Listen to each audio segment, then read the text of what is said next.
Okay, whenever you're ready. Good morning, ladies and gentlemen. I am Brett Cleveland, and I just want to say thank you for giving me the opportunity to present before you all today. Left or right? Black or white? He doesn't find this funny? You might. Society tends to perceive things as either one way or the other, and fails to acknowledge any of the gray in between. Knock knock. Who's there? Why has that joke become the contemporary symbol for comedy today? Is it the repetition of the word knock? Or perhaps it's just the natural familiarity that comes with the phrase.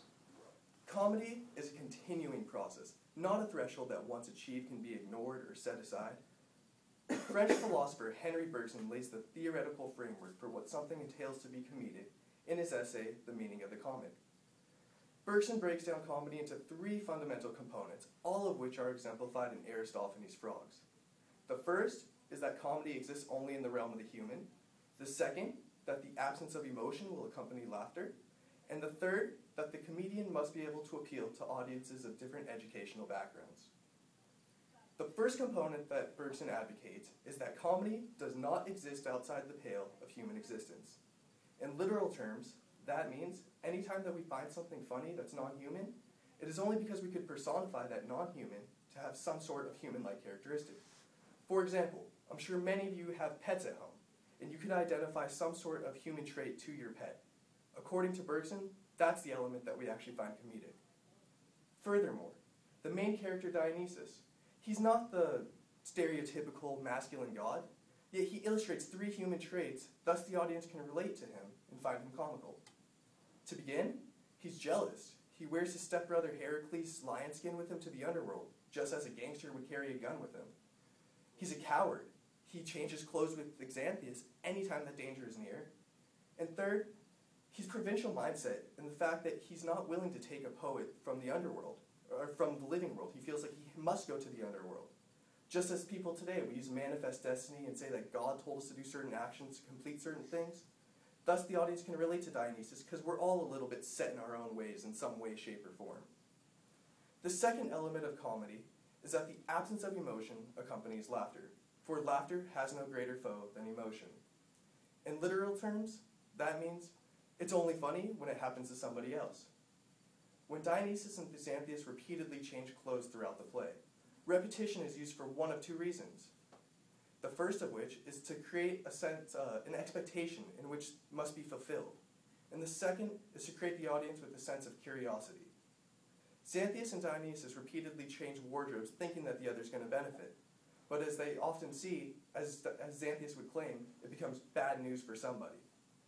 When the landlady comes and starts ragging on them because she thinks it was Heracles who ate all her food, the audience only finds it funny because we have no emotional attachment to either of the two characters. Thus, it becomes comical. The second component of comedy that Bergson advocates is that we must be able to appeal to all the multiple levels of intelligence. That the comedian, the poet, the writer, they all must be able to appeal to people of different educational backgrounds. For instance, people have different intellectual capacities, and some people have a greater depth of understanding jokes than others. Therefore, all find some things funny that you might not. So, what we're really trying to bring up is that Aristophanes is quintessential in this, in that throughout Frogs, he appeals to both sides of the social spectrum. The elitists at the time, they can enjoy the whimsical humor of a god changing places with a slave. And the commoners at the time, they can enjoy the pleasantries of Xanthias making fun of his boss, his master, with the slave from the underworld. Today, people make fun of their bosses, people in power all the time when their backs are turned. Thus, the audience, we can relate to them because it does represent a human characteristics, and most importantly, it appeals to both sides of the social spectrum. Thus, Aristophanes has truly encapsulated Bergson's notion of comedy in his play. In conclusion, comedy is and always will be present. While its meaning and connotation may change over time, its fundamental element still exists. Bergson did a tremendous job going further in depth in his analysis than needed for today's audience. So the next time that you hear that old knock-knock joke, take a second and think, what is it about that joke that makes you smile? It is time humanity takes one last epistemological leap to restructure our society the way we envision it. Comedy shall be frowned upon no more. It is time that we treat comedy as a living thing, respect it, and watch it grow. For then and only then, according to noted poet Robert Frost, as humanity takes that moral transition to a more globally accepted comedic world, will it make all the difference? Thank you. Thank you.